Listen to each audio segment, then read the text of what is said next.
Hello and welcome to Sunday's edition of Cracking the Cryptic, where today we're going to take a look at a puzzle that looks very beautiful to me. It's called 9 O'Clock and it's by Ankan Bhattacharya. I think that's a new name to the channel actually, but what I love about the setup is look, we've got these 9 cages which are actually pointing at 9 o'clock throughout the grid, which I think is very elegant. Now the reports about this one are that it is approachable. Whatever that means after the last couple of days, we shall certainly see. Now I'll start today by just noting it's funny what puts you in a good mood.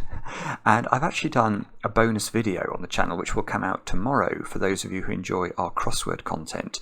The independent crossword editor Mike Hutchinson recommended a puzzle to me that appeared in yesterday's Independent by Methuselah, which is a new constructor name to me, but the puzzle was absolutely magnificent. Not easy, I hasten to add. And yeah, anyway, I've just solved it and recorded a video, but one of the answers, for some reason, put me in mind of my favourite author. And my favourite author, some of you may know this already, but my favourite author is David Mitchell, not the comedian, I hasten to add, no. David Mitchell, the author of Cloud Atlas and The Bone Clocks, some of you may have read that. And what I love about David's writing, apart from the fact that it's just gorgeous, is that very occasionally he does the most outrageous things with words. So I think in Cloud Atlas at one point, he just switches unannounced in the middle of a paragraph into poetry. And he doesn't change the sort of delineation of the line in any way. You have to sort of detect as you're reading, whoa, this is now reading with a different cadence. And he did it in a book called The Bone Clocks as well. And he never made a fuss about it. I mean, if you look on the internet, you won't find reference to this being a thing. It's just something that he does. And yeah, one of the answers in Methuselah's crossword, it reminded me of that, and it's put me in a good mood ever since. And I will try now, although it's a couple of years since I learned this, to remember the passage from The Bone Clocks. It goes, and I'm going to butcher it as well, so sorry if I do that, but it goes something like this. Up the tallest tree spirals Hershey's absent mind, known only unto squirrels and crows. The Hudson River stately winds between the Catskills' pigeon toes. A train's revealed, a train's obscured, a quote around a broken cup. I like to see it lap the miles and lick the valleys up. Google Earth-like soars his mind through clouds where snowstorms brew.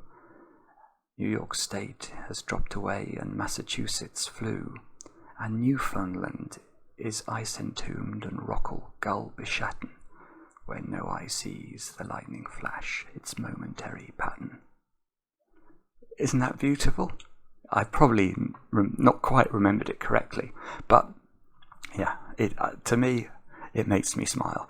Anyway, I realise you're probably not here for poetry. You're here for Sudoku. I almost said crosswords. You're here for Sudoku, and I apologise. But on this little corner of the internet, such is the channel Cracking the Cryptic, we like rational things, logic, and very occasionally poetry. Definitely no nonsense. So what else do I want to mention? Well, the other thing, of course, is our Christmas gift. If you're a patron of the channel over on Patreon, please get over there and start solving the Pyramid Puzzle Hunt. This is the teaser for it. These are real puzzles from the hunt.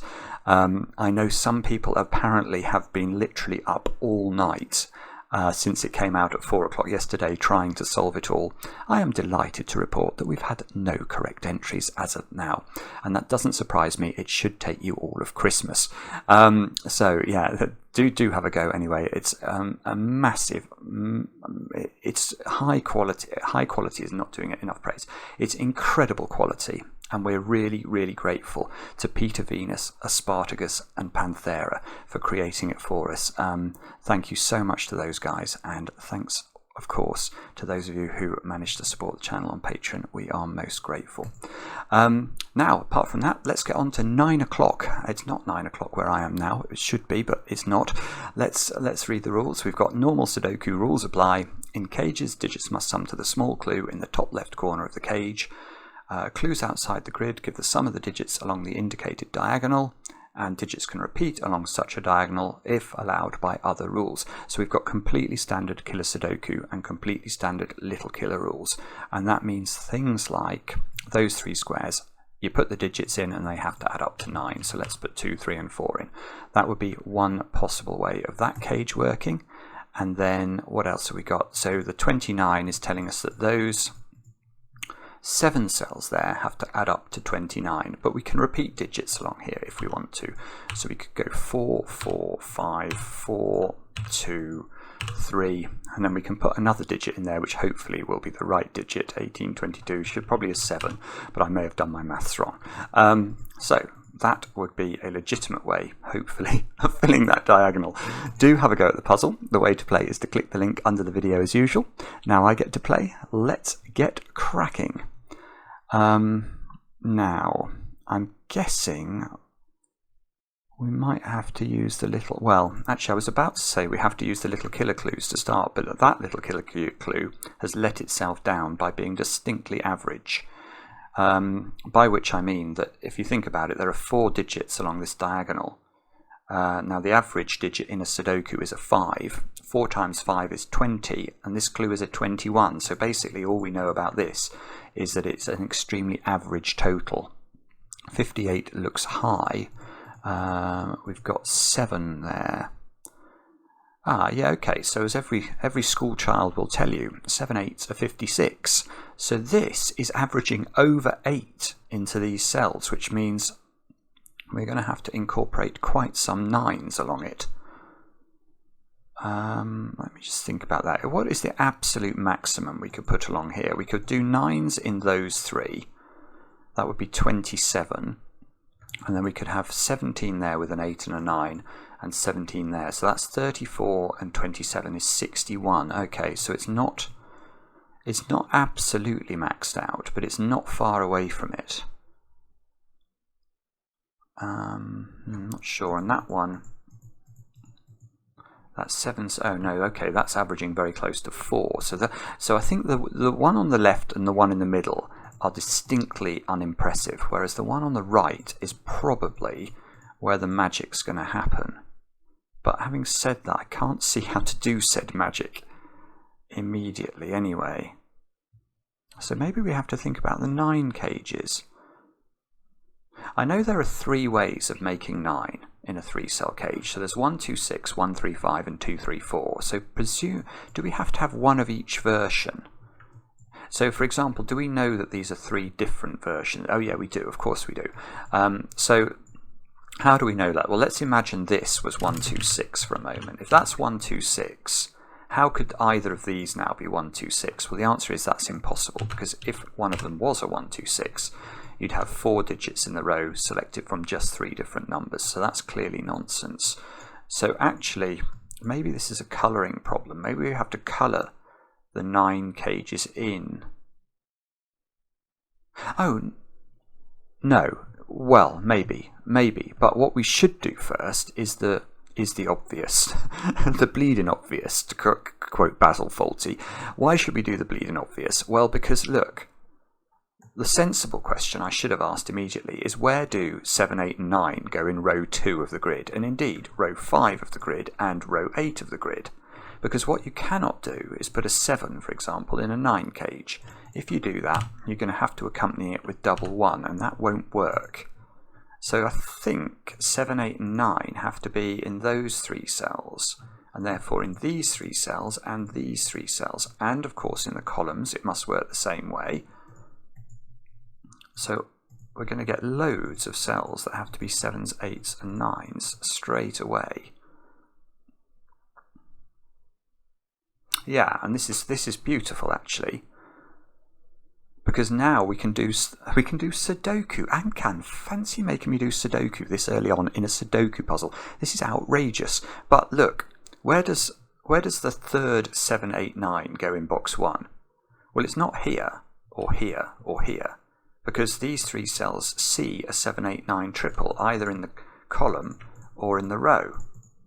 So we can't put 7, 8, 9 in those 3 cells. You definitely can't put 7, 8, 9 in a 9 cage. So you've got to put the last one there. And that logic, because this puzzle is very strange because it's so symmetrical but I don't really mean symmetrical, I mean the geometry of it is so consistent. So that means that square suffers or benefits from exactly the same condition. So does this square. So we have to go 7, 8, 9 into all of sort of the first positions of the boxes, because we get these 7, 8, 9 triples everywhere. So now, I've filled in the 58 diagonal, perhaps unsurprisingly, with 7s, 8s and 9s. It doesn't actually tell us very much about how that's restricted. We've got a 7, 8 or a 9 on the 21, and and just 2 on the 29 diagonal. It's probably not enough for it to be restricted yet. So, okay, that's a bit weird because that means we have to do more than we've already done with the 9 cages, and I can't see how to do that. We know that in each triple you've got to have one of each type. So one of these is 6, 1, 2, one's 5, 1, 3, and one's... I sort of want to put the high digit in the middle, but I don't know why I want to do that.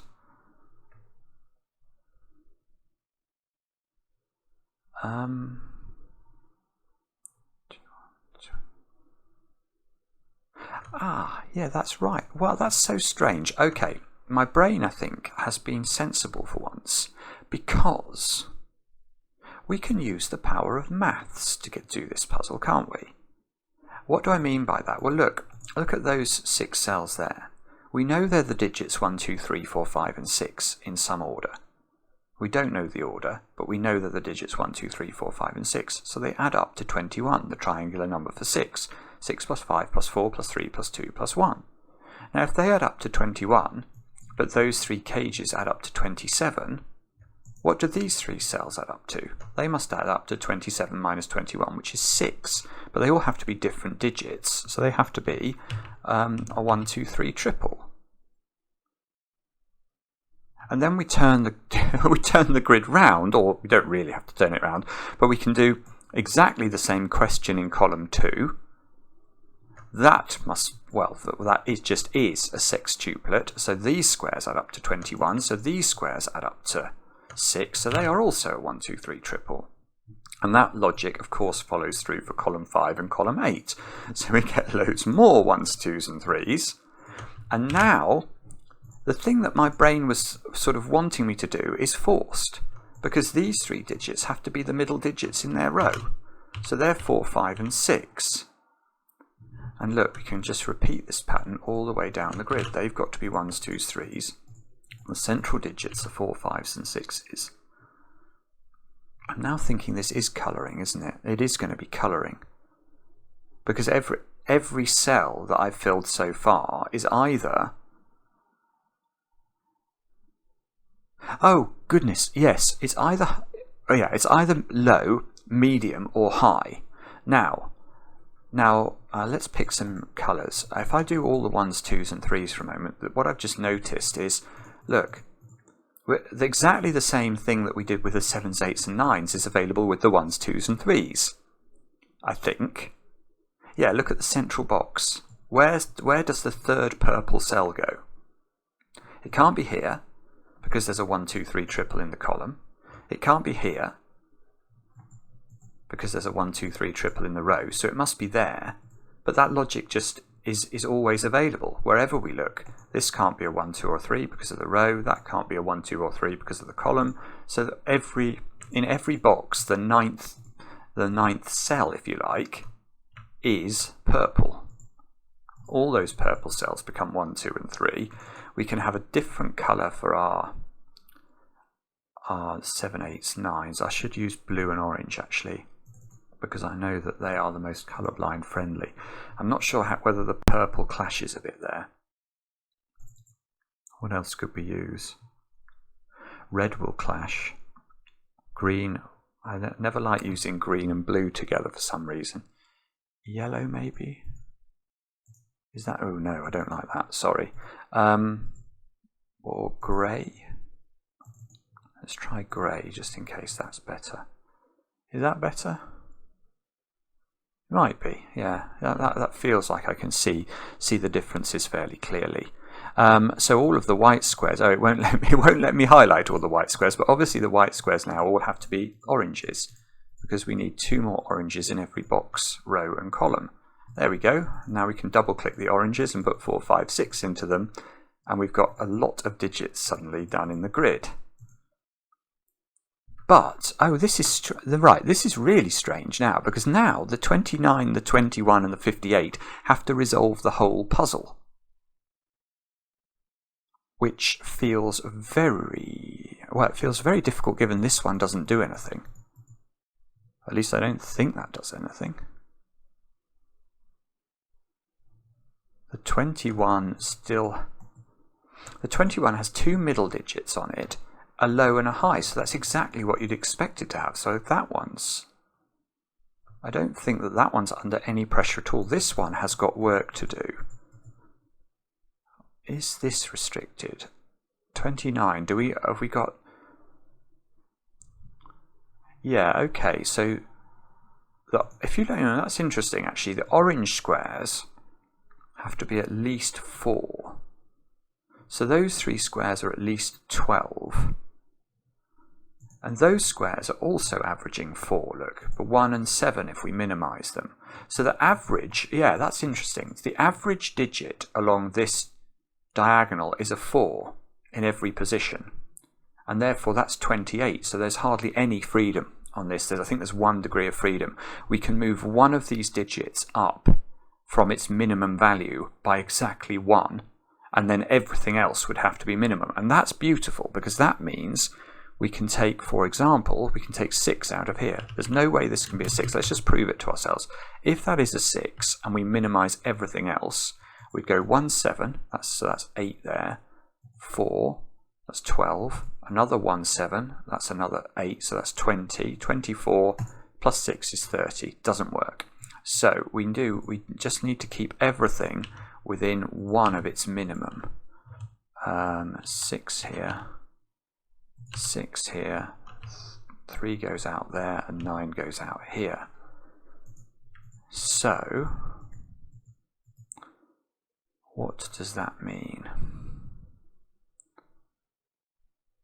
Or, well, oh, actually, no. I hadn't realised that this digit is actually on the 58 diagonal and the 29 diagonal. But I don't think that's... Does that mean that has to be a 9, perhaps? If that's not a 9, those 2 squares add up to 15. And then the rest of the diagonal we could put 4 9s on and an 8. So 4 9s are 36, plus 8's 44, plus 15 is 59, and that still works. Well, in fact, it still doesn't even require 4 9s. Bobbins. Okay, so what are we meant to do? Is it this diagonal then? Is there some reason that we know?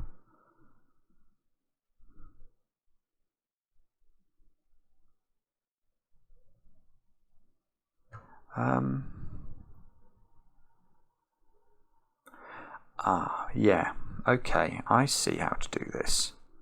This is actually a very beautiful... Does that always work? Hang on a minute. Let me just think to myself before I say something that will get me castigated in the comments. I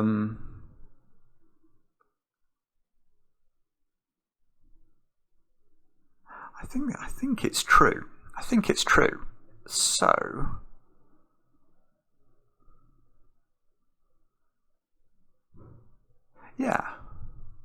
Yeah, okay. Let's look at these 3 squares here. Let me highlight those. I'll try and hopefully you can see there's a purple flash in these 3 squares. Now, the question I'm wondering about is it possible that these digits are not all the same? So if these are not all the same, then two of them have to be one type. Two of them might be a 4, one of them will be a 5, or two of them will be a 5 and one of them will be a 4. How could that ever be true? And the reason I'm wondering that is if I, for example, go 5, 5, 4 here, where now do I put a 5 in this row? And the answer is nowhere, because these 5s rule out these squares. And if you think about, maybe the way to think about this, if we look at those 9 cells there, they form their own little, they sort of form their own Sudoku puzzle within the grid. Actually, yeah, I quite like that as an idea. Let me highlight those. I'm running out of colours a bit here and I'm making a bit of a mess. But hopefully, if you think about those yellow squares, and you think this is a type of Sudoku where in each column, so in each of these squares, we've got to put 4, 5, 6. In each of these squares, we've got to put 4, 5, 6, etc. And the same is true of those in the rows as well. Then don't we always run into trouble here whenever on the diagonal we have 2 of one type and 1 of another? Is that true? So if if I make that a 4 instead, now in the middle row of my 4, 5, 6 triple, I can't put a 4 into it anymore. And that means, effectively, row 4 of this puzzle is broken. That's really beautiful, actually. It's true, isn't it? It is true. I've now convinced myself by thinking about it as a sort of disjoint 3 by 3 that's been exploded out in the grid. I can now see it more clearly. And you can't make this work. This will never work. And that means that these 3 purple digits here, which we don't know what they are, but we know that they all have to be the same digit. So if they are 5, we get 15 and 2 lots of 8 at a minimum, which is 31, and that's too many. It is beautiful. So look, you can't put 3 5s in there. You'll blow up the 29 total. So you've got to put 3 4s in there, and that's 12. So we need 12, 17. So we have to have 3 4s. I'm convinced about that, but I don't think we now know the resolution of the remainder. I know that one of these little diagonal setups is going to add up to 8 and the other will add up to 9, but I don't think we know which way round they go. But we can tidy up our yellow squares now. We can remove 4 from all of those. And we can remove 4 from their boxes as well.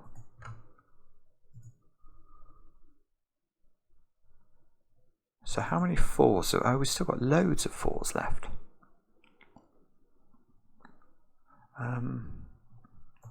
Oh. Oh dear. So that... Okay, so we've got to... Have we got to do the same with this diagonal then? So again, if we're going to try and use our 3 by 3 trick, our exploded 3 by 3 trick is going to use those squares, isn't it? So the question is, let's try this again. I'm just going to actually get rid of my yellow highlighting just for a moment if I can. It won't let me, I don't know why not. It's just going to get really colourful if I keep that yellow in, so I'm just going to get rid of it. And I'm going to do some green.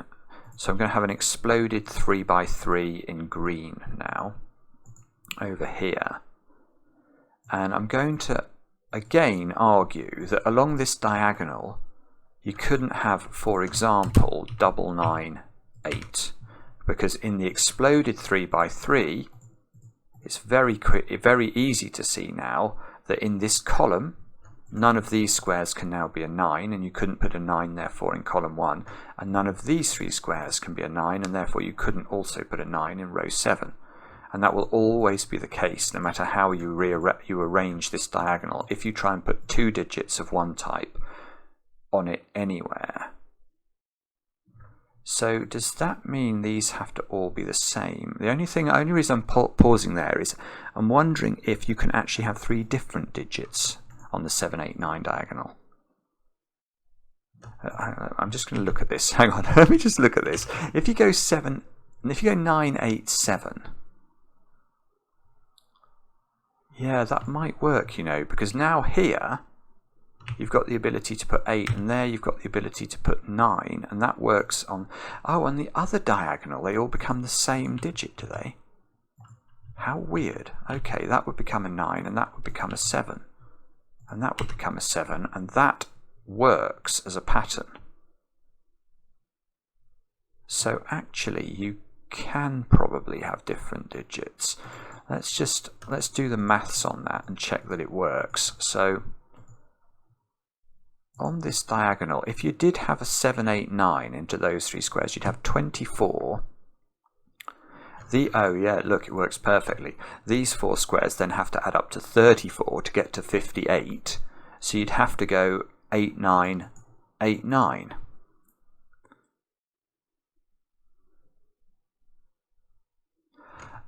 Except that doesn't work either. No, this is really unusual. This is a very unusual puzzle. I don't remember having done a puzzle quite like this before. It's really beautiful as a sort of conception, because why do we have a problem with this being a 7, 8, 9 triple? Well, the problem actually comes from the fact that one of those squares then needs to be a 7, and it can't be, because whichever one we made a 7 is going to clash with those 2 digits. And that's because when you make this 7, 8, 9, we know those 2 squares are an 8, 9 pair, and these 2 squares are an 8, 9 pair in order to get to 58. So if you've got an 8, 9 pair here and an 8, 9 pair here, this square and this square are both 7s. But this square and this square both being 7s means you can't put 7 on the diagonal of our exploded 3x3 green thing. It won't work. None of those 3 squares can be a 7, so they cannot be a 7, 8, 9 triple in that diagonal. So this is wrong. And that means all 3 of these digits are the same digit. And I bet they can't be 7 now. No, obviously they can't be 7, because 3 7s only add up to 21. And we've already just proved that even if you go, well, 7, 8, 9, which would be 3 8s, is only just possible by maxing these out. So if you go 3 7s, you can't make those 4 add up to enough. So we can take 7s out of these squares. 3 8s might work, because that... Let's just have a look at 3 8s. Hang on. If that's 3 8s, these again have to be 8, 9 pairs with 7s here and here. So that would be a 9, that would be a 9, and that would be a 7. And that would be an... Okay, that might work then. I can't see if there's anything wrong with 3 8s. Let's have a look at 3 9s. So 3 9s are 27. That means these 4 squares have to add up to 31. 31. Now is... Oh, I see. So we go 7, 8. Oh, right. Well, yeah, okay, that does it. That is broken. It's absolutely broken. This is so beautiful. Right. Why is this impossible? Well, because these 4 squares need to add up to 31, one of these diagonal arrangements will have to be a 7, 8 pair, and the other one will be a 7, 9 pair. But let's imagine it's this one that's the 7, 8 pair. Well, what's this square going to have to be? It needs to be a 9. It can't be. So because one of these would have to be a 7, 8 pair, you're going to have to put a 9 in the corner, and that 9 is going to rule 9s out along the diagonal. So it doesn't work again. And if it doesn't work, you can't put 3 9s along the diagonal. So now I believe we've proved that has to be 3 8s. And then we know that these squares have to be maxed out to get to 58. We're going to need 34 in these, so we can take 7s out of all of those. That square now seems to not be able to be 9. Why not? Oh, yeah, because of the 29 diagonal. Yes, we looked at this. We took the top digit out of every option on the diagonal. So this square is now an 8. That's a 9. That must be a 7. That must be a 7. That must be a 9. So look at our exploded 3 by 3 in green. Look, we can just fill the digits in it. All of those get filled.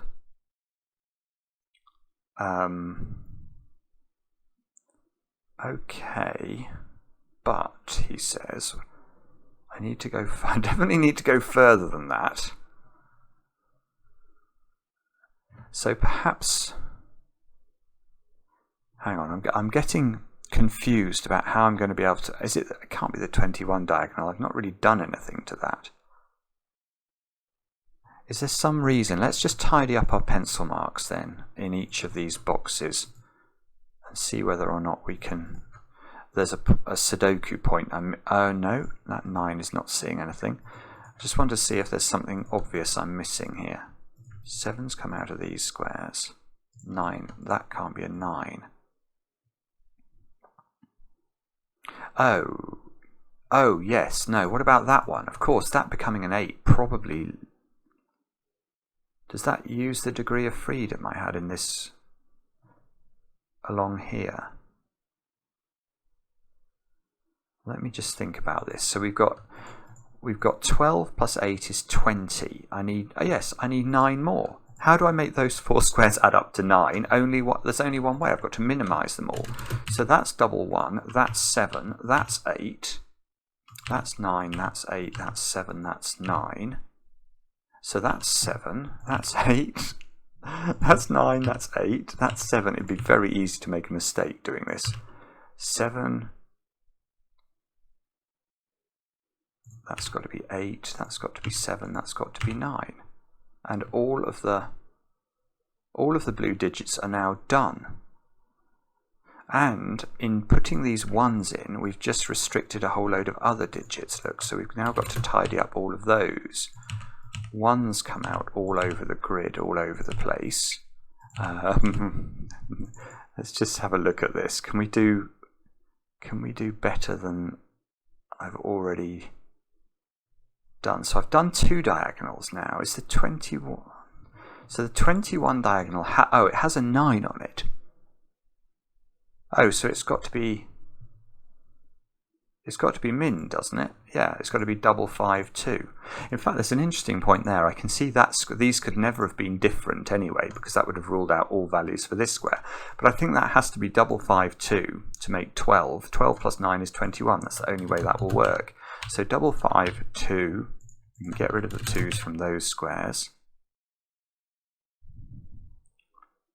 And is this now finished? Double 5? I don't know. I sort of feel like it probably is, but I can't quite. Oh, that 5 is seeing a 6 down here. Yes, okay, so that's going to get us started on our. Oh, there seems to be. Yeah, we seem to be away again now. We seem to actually be filling in some more digits. So I haven't quite got my head around why this is working, but we do seem to be able to fill some things in. Yeah, 5 can never go with 2 in this box, because then you'd have to put another 2 here to make 9. So that must be 4 with a 3, and that's a 1, and now this is a 5. 6 and 5 go in, 6 and 4 go in. 5 must be a 1-3 pair with it, so all of those go in. That's a 2, that's a 3. And if I'm not incorrect, the top 3 rows are now done. This 3 is giving us a 2 here, so that's got to be 6, 3, 4 into those squares. 5 here, so this is a 1-3 pair. 3 and 1 must go in. 3 here, that's got to be 4 and a 2. 5, 1, 2, 6. Oh, this is very, very satisfying now. 4 there with a 2, and a 3 and a 1. And that's a 2, so that's a 6, and that's a 4, and that should be a 3, and that square's a 1, and that's a 5, 6, 5, 1, 2. And have we... No! Oh no, I've made a mistake! You Wally! Where did I go wrong there? Did I misclick?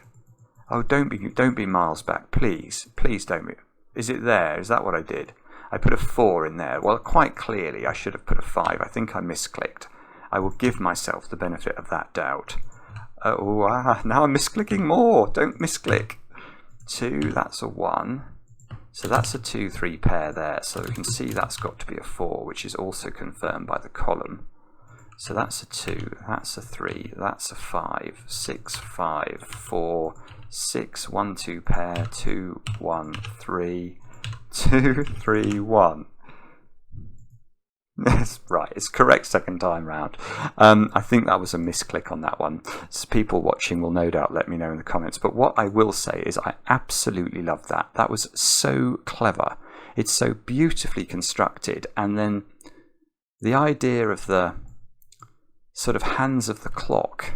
So the hands of the clock always contain the low digits along the 9s. And then the sort of middle of the clock is always a middle digit, which is a rather nice touch. And, well, and I think the hardest part of this actually is noticing, it's really obvious once you see it, but the fact that you get these exploded 3x3s on either the middle digit or the high or the low digit is, I think, quite important for the way that little killers work. And you end up with these beautiful ideas where you have to have the same digit along the diagonal for various reasons. And once you know that, all of a sudden the little killers become resolvable and the puzzle has a unique solution. It's fascinating, it really is. I hope you enjoyed it. Do let me know in the comments, and we'll be back later with another edition of Cracking the Cryptic.